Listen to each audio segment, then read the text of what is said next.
সুপ্রিয় দেশবাসী, আসসালামু আলাইকুম। আমরা আজকে উপস্থিত হয়েছি রূপসী বাংলা টিভিতে। আমাদের সাথে একজন অতিথি আছেন মৌলানা মাসুদুর রহমান ভাই। আপনাকে রূপসী বাংলা টিভিতে স্বাগতম। আর আমি আছি ডক্টর আল্লাহ শরীফ সাকি, মানবিক বিশেষ স্বপ্নদ্রষ্টা। আমরা আজকে এই এসএসসি পরীক্ষার রেজাল্ট নিয়ে আলোচনা করব এবং আমাদের মাদ্রাসা শিক্ষা এবং গতানুগতিক যে আমাদের ইংরেজি শিক্ষা বা আমাদের যে প্রচলিত শিক্ষা সেটা নিয়ে আমরা আলোচনা করব। তো আমি প্রথমে রেজাল্টের কথা বলতে চাচ্ছি। এসএসসিতে এ প্লাস পাওয়া ছেলেদের চেয়ে মেয়েদের উল্লাস বেশি। প্রাপ্ত ফলাফল অনুযায়ী ঢাকা বোর্ডের পাশের হার হয়েছে 83.92%, বরিশালে হয়েছে 89.13% এবং চট্টগ্রামে হয়েছে 82.80%, কুমিল্লায় 79.23%, দিনাজপুরে 87.40%, রাজশাহী 89.26%, সিলেট বিভাগে হয়েছে 73.04%, ময়মনসিংহে 84.97%, আর যশোরে 92.32%। আর মাদ্রাসা বোর্ডের পাশের হার হয়েছে 79.67%, এবং কারিগরি বোর্ডে হয়েছে 81.38%। এই যে পাশের হার, আমাদের দেশের শিক্ষা ব্যবস্থা এবং মাদ্রাসা এবং কারিগরি বোর্ডের কিন্তু রেজাল্ট তুলনামূলকভাবে অনেক ভালো আমরা দেখতে পাচ্ছি। তো স্কুলের টোটাল কত পার্সেন্ট পাস করছে সব মিলিয়ে? তো এখানে যেটা দেওয়া হয়েছে প্রায় 89%। হ্যাঁ, তো আমরা যদি দেখতে পাই যে আজকের আমাদের যে রেজাল্টের কথা এবং আপনার যে মাদ্রাসা শিক্ষা, আমাদের দেশের লেখাপড়ার যে মান আগের তুলনায় এখন কি মান কি উন্নতির দিকে যাচ্ছে না অবনতির দিকে, সেটা যদি একটু বিশ্লেষণ করতেন আপনার কাছে আমি।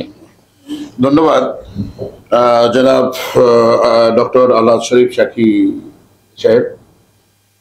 অত্যন্ত আপনি যে আলোচনার সূত্রপাত করেছেন, আজকের যে এসএসসি রেজাল্ট হয়েছে, ফলাফল প্রকাশ হয়েছে, সেটার উপরে আসলে এটা সময় উপযোগী এবং সময় উপযোগী একটি আলোচনার বিষয়। এবং আপনি দুটো আমাদের দেশের সরকারিভাবে দুটো শিক্ষা ব্যবস্থা পাশাপাশিভাবে চলছে। একটা হলো আমরা যেটাকে বলি সাধারণ শিক্ষা বা আমাদের প্রচলিত জেনারেল শিক্ষা, আরেকটা হলো মাদ্রাসা শিক্ষা। যদিও এটা দুই দিকে বিভক্ত হয়ে গেছে। আমরা এটাকে এখন বলে থাকি মাদ্রাসা শিক্ষাটাকে একটা ধর্মীয় শিক্ষার আদলে আমরা ধরে থাকি, আর জেনারেল শিক্ষাটাকে আমরা পার্শ্বিক শিক্ষার আদলে আমরা ধরে থাকি। কিন্তু প্রকৃত অর্থে শিক্ষাটা এমন এক জিনিস, এখানে ধর্মীয় আর প্রচলিত ডিভাইডেড করার বা ভাগ করার কোনো সুযোগ নেই আসলে, যদিও আমরা প্রচলিতভাবে সেটা ভাগ করে ফেলেছি। আমাদের দেশে এই শিক্ষার যে পার্সেন্টেজ 89 এবং 79, প্রায় 10% ডিফারেন্স সেখানে দেখা যাচ্ছে। যে আমরা সাধারণ শিক্ষার ভিতরে 89% আসছে, আর মাদ্রাসা শিক্ষায় 79%, মানে প্রায় 79% কম বেশি যেটা হোক, এটা মানে পাস করেছেন।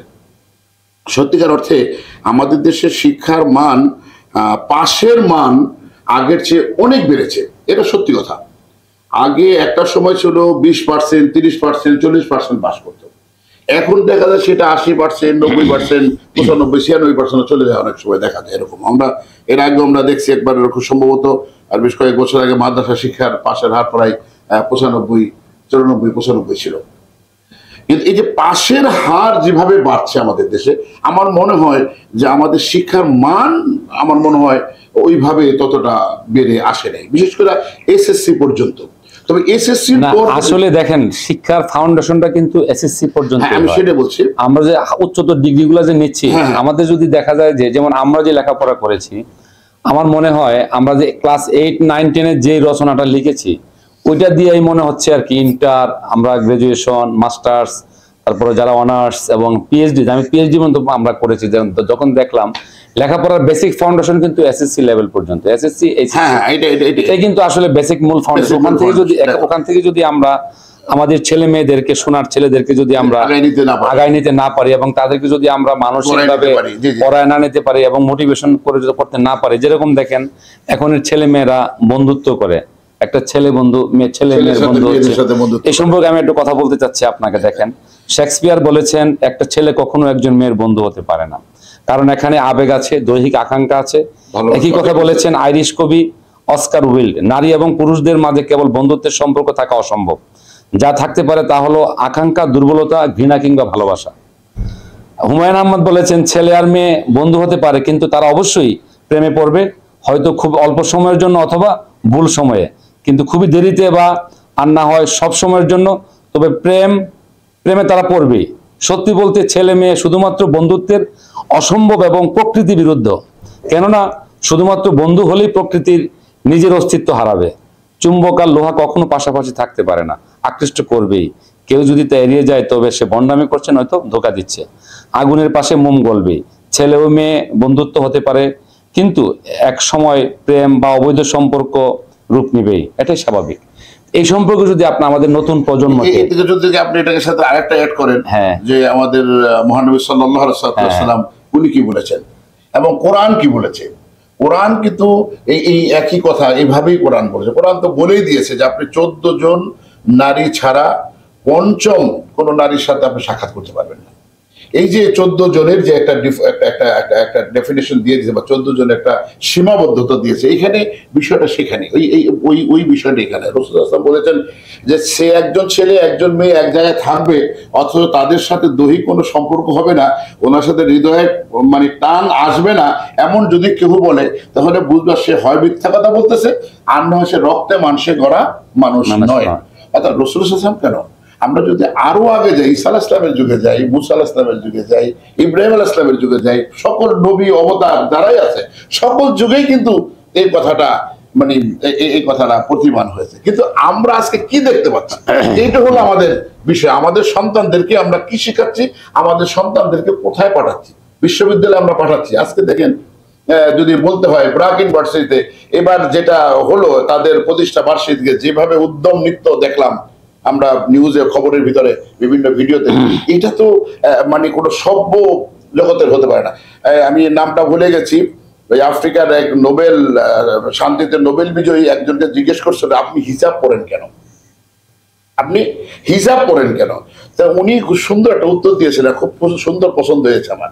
উনি বলছে হাজার হাজার বছর আগে আমরা আদিম যুগে ছিলাম, আদিম যুগের মানুষের কোনো পোশাক ছিল না, তারা পোশাকহীন চলতো। এরপরে আইসা কোন রকম একটু পাতা লতা দিয়ে তারা একটু ঢেকে তারপরে চলতো। এরপরে হাজার হাজার বছর সংগ্রাম করে আমরা এই পোশাকের যুগে, সভ্য যুগে এসেছি। এখন যদি আমি এই সভ্য যুগের সম্মান আমার এই হিজাবের ভিতরে নিহিত রয়েছে, আমি যদি হিজাবটা না পড়ি তাহলে আমি সভ্য যুগের মানুষের কাতারে আর থাকলাম না, আমি চলে গেলাম সে আদিম যুগের কাতারের মানুষ। তা আমাকে নোবেল পুরস্কার কেন দেবে? আমার কাছে উত্তরটা খুব সুন্দর সুন্দর। অসংখ্য ধন্যবাদ। আসলে আর যারা আজকে যাদের রেজাল্ট দিয়েছে, যারা জিপিএ 5 পেয়েছে এবং যারা ভালো রেজাল্ট করেছে, সবার প্রতি আমাদের রূপসী বাংলা টিভির পক্ষ থেকে তাদেরকে শুভকামনা। এবং যারা পরীক্ষা অকৃতকার্য হয়েছে তারাও যাতে মন খারাপ না করে ভবিষ্যতে আবার নতুনভাবে প্রস্তুতি নিয়ে, যে সমস্ত বাবা মায়েরা মনে কষ্ট পেয়েছে তারাও যাতে তাদের সন্তানের প্রতি বিরূপ ভাব সৃষ্টি না করে, তাদেরকে উৎসাহ দিয়ে আবার একবার না আরো ভালো রেজাল্ট করার জন্য, একবার না পারিলে দেখো শতবার। যেমন আমাদের স্কুলের আমি যে স্কুলে পড়তাম সেই স্কুলের 97% পাস করেছে এবং 9 জন জিপিএ 5 পেয়েছে আমাদের গ্রামে। এই যে রেজাল্ট ভালো, আমার তমিজউদ্দিন মাধ্যমিক উচ্চ বিদ্যালয়, সেই স্কুলের রেজাল্ট এই বছর ভালো, ব্রাহ্মণবাড়িয়া ডিস্ট্রিক্টের মধ্যে দেখলাম 6ষ্ঠ হয়েছে আর কি। তো এটা খুবই প্রশংসার দাবি রাখে আমাদের স্কুল, আমাদের গ্রামের স্কুল। সেটা আমরা আশা করব তাদের রেজাল্টের মান যাতে আরো ভালো হয়। এবং এত পার্সেন্টেজ পাস, তারপরও 51টা বা 52টা স্কুল একজনও পাস করে নাই। এটা তো থাকবে।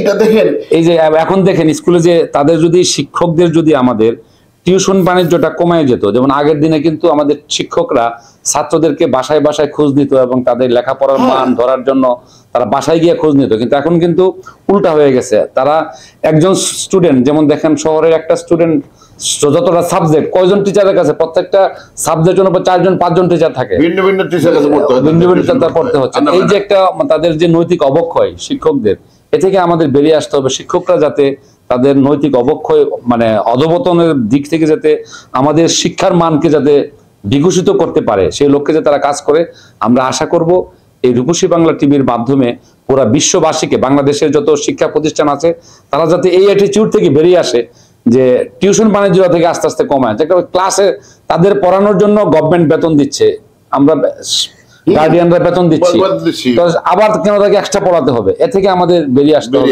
এটা কিন্তু প্রত্যেক বিশ্ববিদ্যালয়েও শুরু হয়ে গেছে। এখন যে সমস্ত স্টুডেন্টরা টিচারদেরকে করবে না, তাদের রেজাল্ট খারাপ হচ্ছে, মেয়েদেরকে তারা অ্যাবিউজ করতে, এগুলো শিক্ষা প্রতিষ্ঠান, এটা আমরা এটা কাম্য নয়, বিভিন্ন কাম্য নয়। অনেক মেয়ে যাই, আর কিছুদিন আগে দেখলাম আমাদের জগন্নাথ বিশ্ববিদ্যালয়ের আমাদের আইনের এক ছাত্রী, সে আত্মহত্যা করতে মানে বাধ্য হয়েছে এই টিচারদের মানে ইয়ার কারণে। এরকমই অনেক সরকারি চাকরি করতে গিয়ে মানুষের মানে নৈতিক যে অবক্ষয় হচ্ছে, এটা খুবই দুঃখজনক। তো আসলে আমাদের এ থেকে বেরিয়ে আসতে হবে। তো আপনারা যে সময় কিছু বলতেন আমাদের মানবিক মূল্যবোধ এবং নৈতিক মূল্যবোধের দিক থেকে আমাদের দেশে দুটো শিক্ষা ব্যবস্থা, যেটা আমি প্রথমে বলতেছিলাম। একটা হলো আমাদের জেনারেল শিক্ষা, যেটাকে আমরা হাই এডুকেশন বলে থাকি আর কি, যেখান থেকে আমরা শিক্ষা অর্জন না করলে আমরা সরকারি চাকরিও পেতে পারি না, আর সরকারি চাকরির বিষয়ে আমাদের উগ্রমেধার দিকে আমরা যেতে পারি না, ডক্টরেটও করতে পারি না সাধারণত। তবে এই যে মাদ্রাসা শিক্ষা আর জেনারেল শিক্ষার ভিতরে যে ডিফারেন্সটা রয়েছে, মাদ্রাসা শিক্ষার ভিতরে বাংলা, ইংরেজি, জেনারেল শিক্ষা, যে বিশেষ করে এসএসসি পর্যন্ত, এই শিক্ষাটার পাশাপাশি একটা ধর্মীয় শিক্ষা, কোরআন হাদিসের শিক্ষাটা সেখানে আছে। কিন্তু ওইখানে থাকলেও দেখা যাচ্ছে ওইখানেও এটার পরিপূর্ণ বাস্তবায়ন নেই। ওইখানেও সেখানেও একটা দুর্নীতির বেড়াজাল, একটা অশিক্ষার একটা দুর্গন্ধ সেখানেও ছড়িয়ে আছে। সেখানেও যদি আমরা এটাকে পরিপূর্ণ পেতাম তাহলে ওই পরিবেশটাও আরো অনেক উন্নত হতো। তবে একটা জিনিস যেটা হয়েছে সেটা হলো, আমরা আলিয়া মাদ্রাসা লেখাপড়া করার পরেও একটা ছেলে আলিম পাশ করার পরে সে আবার ইউনিভার্সিটিতে ভর্তি হওয়ার যে সুযোগটা পাচ্ছে, এইটা অবশ্য একটা ভালো দিক। এই ভালো দিকটার কারণে মাদ্রাসার কিছু ছেলে পেলে যারা কিছুটা হলো চারিত্রিক ভাবে একটু ভালো আছে, তারা এখানে আসতে পারে। কিন্তু দেখা যাচ্ছে ওই ইউনিভার্সিটিগুলোতে ভর্তি হওয়ার পর তারাও ওই আধুনিকতার সাথে গা ভাসিয়ে দিচ্ছে। এই যে গা ভাসিয়ে দেওয়া আমাদের চরিত্রকে, আমাদের নৈতিকতাকে, আমাদের মানবিকতাকে যেভাবে নাকি হরণ করা হচ্ছে, এইটা হলো আমাদের জন্য সবচেয়ে বেশি দুঃখজনক, সবচেয়ে বেশি ক্ষতিকর, সবচেয়ে মারাত্মক ক্ষতিকর হলো এটা। আজকে যে বিশ্ববিদ্যালয়গুলোতে আমরা যদি যাই, আর বিশ্ববিদ্যালয়ের আশেপাশে পার্কে, বাগানে যদি আমরা একটু তাকাই, তাহলে দেখতে পারবো সেখানে আমাদের কি অবস্থা, আমাদের মেয়েরা কি অবস্থায় আছে, আমাদের ছেলেরা সেখানে কি অবস্থায় আছে। এই যে অবক্ষয়, এই অবক্ষয় থেকে কিন্তু আমাদের বেরিয়ে আসতে হবে, আর নয় কিন্তু ভবিষ্যৎ প্রজন্মকে আমরা অন্ধকারে ফেলে দেব। এরপরে আপনি আরেকটা কথা আপনি বলেছিলেন, পরিপূর্ণ যদি নাও বলে থাকেন, যে শিক্ষার মান বা ওই যে এসএসসির পরবর্তী, এসএসসি পর্যন্ত আমাদের যে শিক্ষার গাঁথনিটা, আমরা দেখেছি 7, 8, 9, 10 পর্যন্ত একটা গ্রামার পড়েছি। ওই কারজানিটা যাই হোক, একটা গ্রামার আমরা পড়েছি। আর এখন প্রতি বছর প্রতি ক্লাসে এই গ্রামারের বই চেঞ্জ করে। আপনি দেখবেন এই স্কুলগুলোতে আগে আমরা যখন 6-এ পড়েছি, আমার বই দিয়ে, আমি যখন 7-এ উঠেছি, আমার বইটা 6-এ আমার ভাই, আমার বোন আর একজন পড়েছে। আবার আমি যখন 8-এ পড়েছি, আবার আমার ভাই বোনদের নিচে ছিল, সে 7-এর বইটা পড়েছে। কিন্তু এখন কিন্তু সেটা সুযোগ নেই, সেই সুযোগটা আমরা পাচ্ছি না। কারণ প্রতি বছর এই বইয়ের কারিকুলাম চেঞ্জ হচ্ছে। এই কারিকুলাম চেঞ্জ হওয়ার কারণে ওই ব্যবসায়ীরা একটা সুযোগ নিচ্ছে। ব্যবসায়ীদের ব্যবসার সুযোগে ওই সিন্ডিকেটের প্রচুর পরিমাণে অর্থের বিনিময়ে তারা যে সুযোগটা অর্থের সুযোগ করে নিচ্ছে, এই দ্বারা আমাদের শিক্ষাটাকে কেড়ে, আসলে এ থেকে আমাদের বেরিয়ে আসতে হবে। আমাদের সবচেয়ে বড় কথা হলো আমাদের attitude problem and foundation problem. আমাদের দৃষ্টিভঙ্গি পজিটিভ, প্রোঅ্যাক্টিভনেস থাকতে হবে। আসলে আমরা যদি আমাদের স্ব জায়গা থেকে ভালো কাজগুলো করার চেষ্টা করি এবং খারাপটাকে আমরা ডিলিট করে দিই, ভালোটাকে আমরা ইনসার্ট করি, আমাদের নতুন প্রজন্ম, আমরা আশা করব এই রূপসী বাংলা টিভির মাধ্যমে আজকে যারা ভালো রেজাল্ট করেছেন এবং শিক্ষার ব্যবস্থায় যারা আছেন, স্কুল, কলেজ, বিশ্ববিদ্যালয়ের টিচারদেরকে, তাদের যাতে মানবিক মূল্যবোধ আসে এবং তার ছেলে মেয়েও কিন্তু ওই একই অবস্থা।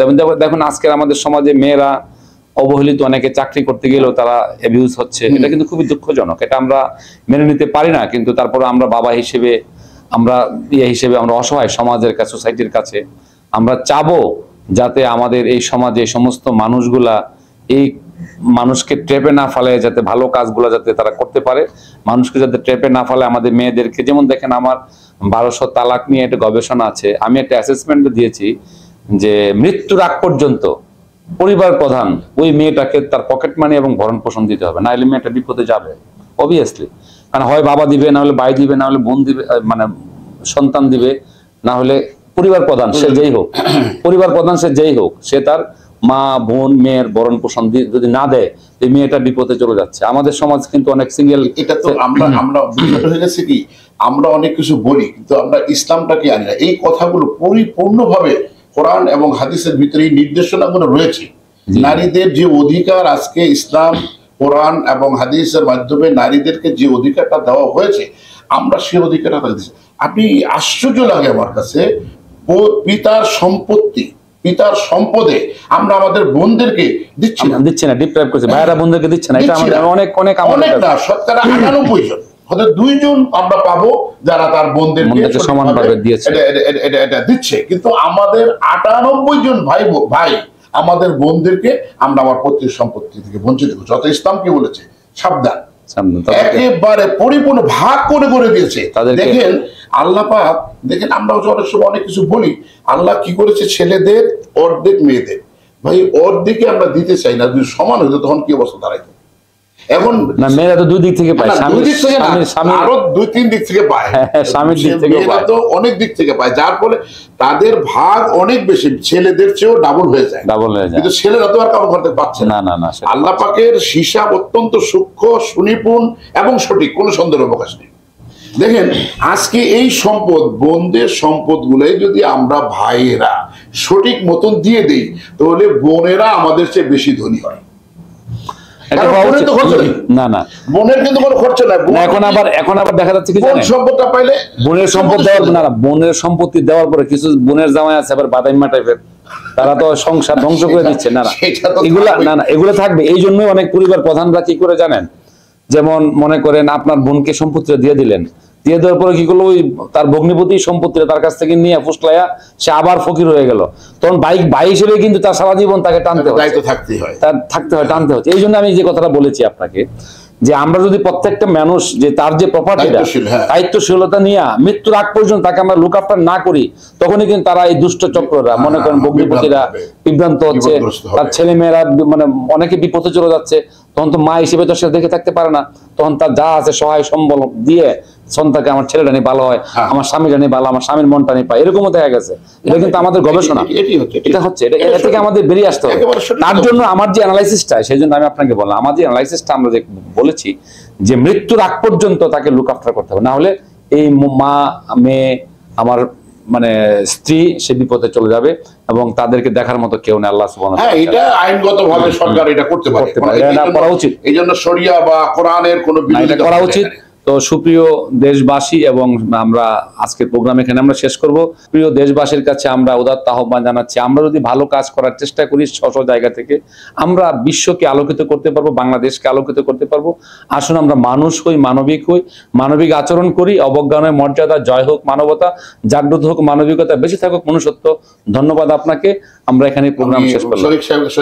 শরীফ শাকী সাহেবের সাথে মানে সহমত পোষণ করে আমিও একই কথা বলছি, আপনাদের সন্তানদেরকে স্কুলে ভালো করে লেখাপড়া করার জন্য আগ্রহী করেন। যারা পাশ করেছে তাদেরকে আমরা মোবারকবাদ জানাচ্ছি, আর যারা পাশ করতে পারেনি তাদেরকে আমরা উৎসাহিত করছি, তারা যাতে করে ভবিষ্যতে আরো ভালো রেজাল্ট করতে পারে, ফলাফল আরো উন্নত করতে পারে। আরেকটা জিনিস, সেটা হলো আমাদের শিক্ষকদেরকেও শিক্ষার্থীদের প্রতি নজর দিতে হবে, অভিভাবকদেরকেও শিক্ষার্থীদের প্রতি নজর দিতে হবে।